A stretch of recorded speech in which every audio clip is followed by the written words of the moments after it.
Hola, my grade 9s and grade 10s, Afrikaans first editional language, story time. Now in our previous video, we went through analyzing a short story, doesn't matter which language. We went through the plot of Hemelvaart. And now, here's the story. Hemelvaart, deur Karina Dietrichs. Dis weer een van daardie dae op Stellenbosch. Dit reën so, 'n mens sou sweer die gode chunk, so sepiesterre. Now just the word gode, the gods, already creates tension, spanning. So tension in the story with the rain so hard that it's like gods, is creating my tension, my spanning. Anna Retief. First karakter, Anna Retief. Stap so vinnig deur die reën en probeer so ver moontlik die enorme modderplasse vermy. Flip it. Typical teenage language. Sy wens juffrou Becker wil net chillax. Wanneer moet sy kans kry om orrel te oefen as die onderwysers heeltemal ballistiek gaan met huiswerk uitdeel? You feel the same? Yes. En dis nou nie asof die kerk ruimte, P place, ruimte, where does the story take place? In the church, in die kerk, Langs die skool is die. Hallo, sy moet stap, ver. By die groot houdeur van die kerk, skud sy eers die reën van haar af. Sy druk haar koue hand in haar skoolbaadjie se sak en haal die sleutel uit.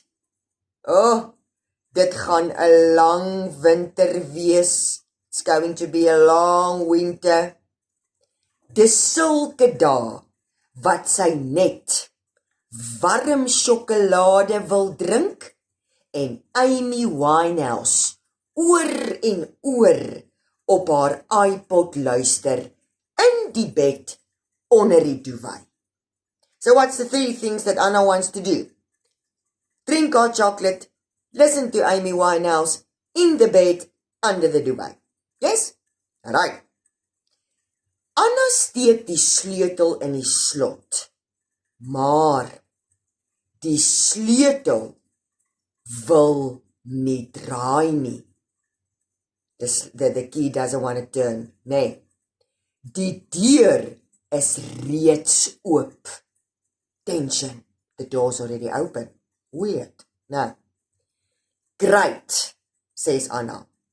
Dit is seker Tannie Marie, wat vir daardie troue kom orrel oefen het, wat die deur laat oopstaan het. Tannie Marie doen dit elke keer, en elke keer vra Dominee haar, hoekom sy nie die deur gesluit het nie. So Anna thinks, Tannie Marie leaves the door open every freaking time. And then Dominee asks me why I didn't lock the door. Nou, great, sê Anna. Asof sy kan help, Dominee deel die kerk se sleutel so left, right and center uit. Now, if you spread something left, right and center, it means you give it to everybody. Alright, without questioning them. So Dominee is just giving the keys of the church left, right and center. Nou, dis regtig nie haar werk nie. Werk Dominee nie eintlik net 1 dag per week en ry die res van die tyd met sy Merc nie? Sy sug. Miskien moet sy nie so krities op Dominee wees nie. Sleutels en whatever is die laaste ding waaraan hy nou dink. Shine. Dominee hulle gaan seker deur 'n moeilike tyd. Wat's the moeilike tyd? Die kinderstories, the gossip stories. François, that's now the dominie's son, né? Alright, so die dominee se seun, sy naam is François. François loop soos 'n lijk by die skool rond. Niemand praat met hom nie, en hy sit elke pouse in die bib, the library, die biblioteek, né? Asof dit nie al erg genoeg is, dat hy die dominee se seun is nie, moet hy nou koes vir die rumors, the gossip stories, né, dat sy pa met die blonde Malanseun gelol het. Nou gelol, Afrikaans, molesteer, English, molested. Now, so François, the dominie's son, is walking just like a dead man at the school. Now, because the rumors, the gossip stories that the pastor, his father, has molested die blonde Malanseun, is getting to him. Now, okay. Dis so 'n messy storie. Obviously, gaan mense begin skinder as 'n jong ou elke dag kerk toe gaan om met dominee te praat. Hoe lank kan jy nou regtig gesels oor jou ma hulle wat skei? Skei, divorce.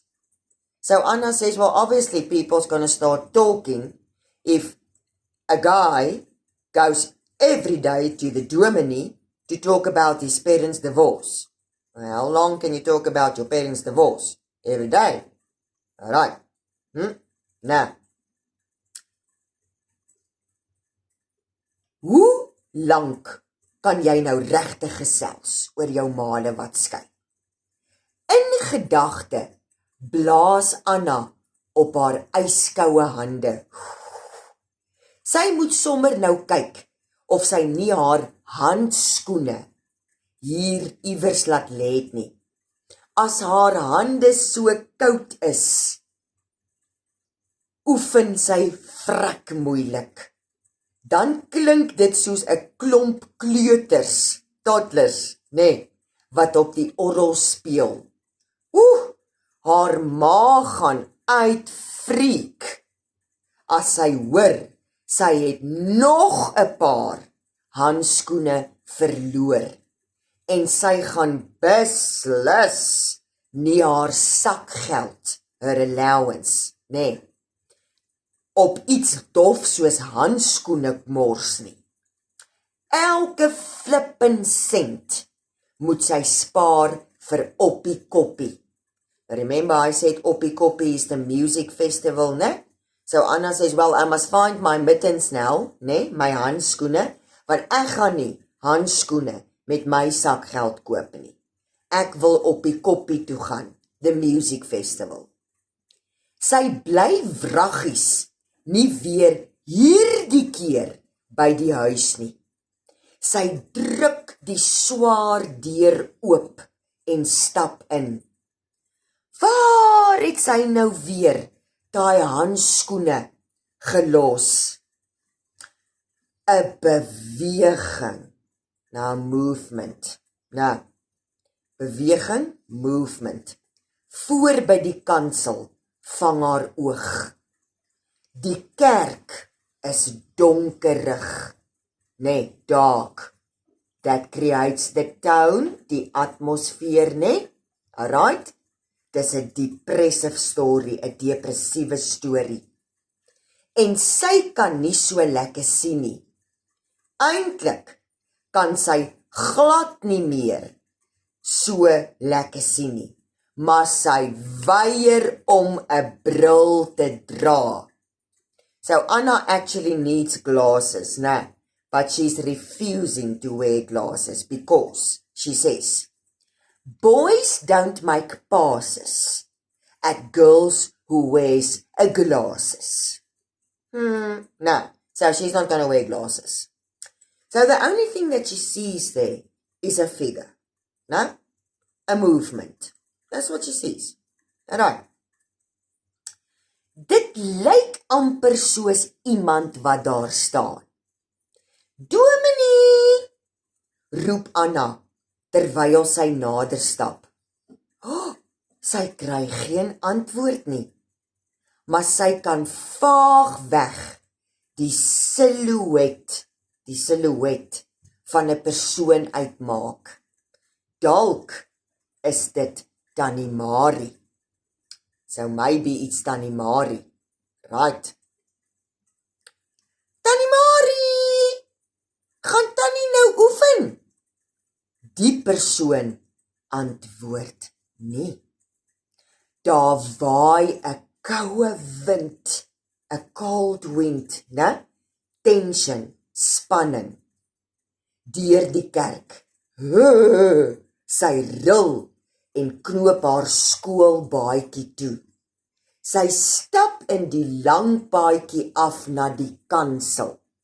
Kansel, the pulpit, né? En kyk onder die banke. Sy bends. En of sy nie haar handskoene sien nie. Die figuur. Now you have to listen. Focus on, nee, the reading. Die figuur, the figure, voor in die kerk, wieg ritmies heen en weer. Now wieg means sway. Okay, got it. Alright. Sy trek haar oë op skreefies, maar kan steeds nie uitmaak wat gaan aan nie. Oor een van die banke lê 'n baadjie, a jacket, and she recognizes the jacket, né? O, natuurlik. Sy herken, recognize, die baadjie. Sy sal daardie awesome baadjie enige plek herken. Sy kon maar geweet het dat sy hom op so 'n dag soos vandag hier sou kry. So Anna says, well, that awesome jacket I will recognize anywhere. Yeah, I could have known. On a day like today, a depressed, rainy, cold day, I will find someone like him. Now, who is she referring to when she says, hy, hom, him? Nee. Highly likely, die blonde Malan seun. Nee. Want die kerk kan flippen. Of nee, hangt af. Nee, sy kon maar geweet het. Yes, there we go. Nee. Dat sy hom op so 'n dag soos vandag sou kry. Nie haar keuse vir 'n uithangplek nie. Maar wat verwag jy? Anna stap vinnig nader. By die voorste banke, the front seats, nee, vang haar oog iets blous. Oh, halleluja, die handskoene, die mittens, nee. Sy gaan op haar knieë en tel die handskoene op. Sy prop means shove, sy prop dit sommer in haar sak. Sy is bly, hier is nou iemand, want die kerk kan flip en scary raak, as 'n mens alleen hier is. So remember, the door was open. Anna saw something like a sort of a figure, swaying rhythmical back and forth in the front of the church. Now, she thought there was someone in the church. She called for Tannie Marie, no answer. She called for Dominee, no answer. No, but she's at ease because she saw the awesome jacket. No, so she thought, well, there is someone somewhere in the church because the church can be a scary place. Nee, on a day like this. Alright, so she's at ease for now. Alright. En dit reën, en it rains, en dit reën, en dis donker. Dit voel asof mens in 'n Stephen King gedoente vasgevang is. Yes, like dis darm koud en nat vandag. Ek moet eintlik orrel oefen, maar ek is so lus vir iets om te drink. Kan ek nie gou vir ons iets gaan maak om te drink nie? So, she's now speaking to someone. Nou, my hande moet in elk geval eers ontdooi voor ek die orrel pak. As ek nou gaan speel, gaan dit klink soos die dooies wat praat. Now that is a very important sentence. Anna says, yes, I need to find me something hot to drink and warm up my hands, because if I'm gonna play now, it's gonna sound like dead men playing. That's the first sign of giving away. Nou, gesels Anna, terwyl sy hande viervoet. Now, hande viervoet is on all fours. Now, in Afrikaans we call it hande viervoet. Onder die banke uitkruip en oorrent kom. Right. Now, the word oorrent means to get up straight. So, she's on all fours, hande viervoet, en sy kom oorrent, up straight. Nee. O, jemmel! Oh, heavens! Sy sak terug op haar knieë. She goes back to her knees. Now you have to listen. Van die balk, the beam, nee? On the podium, on the stage, by die pulpit, nee, by die preekstoel. Skuins bokant die kansel, hang 'n tou, nee. So finally she's close enough to see there's a rope, 'n tou. Die tou het die verstarde gesig. Nee, nou verstarde means expressionless. Dan jy verstard. Think about the word stare. Verstard. Jy's expressionless, nee. Gesig in 'n wurggreep.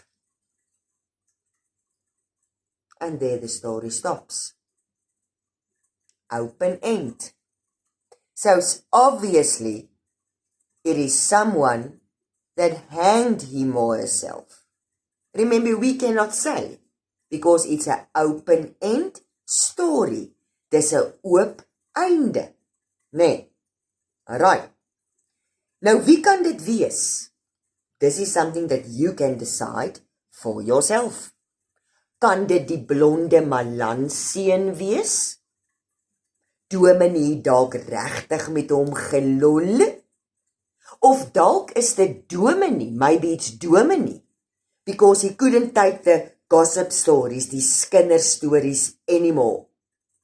Nou, of miskien, of maybe, is dit François, die Dominee se seun. Nou, because he couldn't take die kinderstories anymore. Open ending story. Now just before we end, I just need to show you something. Autistic people is normally visual, and I like to show you the visual thing that Anna saw.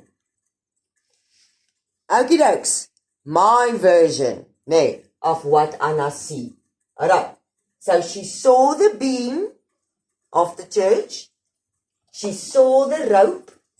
Now, when she was at the back of the church, when she enters, she saw just something that looks like a figure swaying back and forth. Now, but when she went closer, toe sy by die voorste banke is, toe sien sy die verstarde gesig, the emotionless face. So she saw, right, someone that moves rhythmic. She thought it was Dominee, Tannie Marie, whoever, nee? But when she come closer, toe sy by die voorste banke is, toe sien sy die tou aan die balk met die verstarde gesig. And ladies and gentlemen, my lovely grade 9s, grade 10s, or whatever you call yourself, né? Alright? This is hemelvaart. Dit is hemelvaart. So if we take a moral side of the story, né? If we take a look at the moral side of the story. Okay. Your teacher will give you questions and we will later just do a few basic questions that you might be asked in the exam. Now, maar kom ons kyk na die punt, the point of the story, the moral of the story. Sometimes a person thinks that normal rumors, normal gossip stories, are harmless. Alright, but here's something, and learn it from me. Now, what you say can mean nothing to you, but can mean everything to the receiver, negative or positive. That's why the Bible speaks about the tongue all the time. Now, and that's exactly what is being portrayed in this story. Dis presies waaroor hierdie story is. Now, so the moral of the story, die punt van die story, pas op wat jy sê. Take care what you are saying. Your words. Even if it's not your words, it's a rumor that you heard. A rumor, a gossip story, your words, does have an effect on people. And none of us wants the effect to be suicide. Have a lovely day further. Until I see you again, be good, be safe, be wise.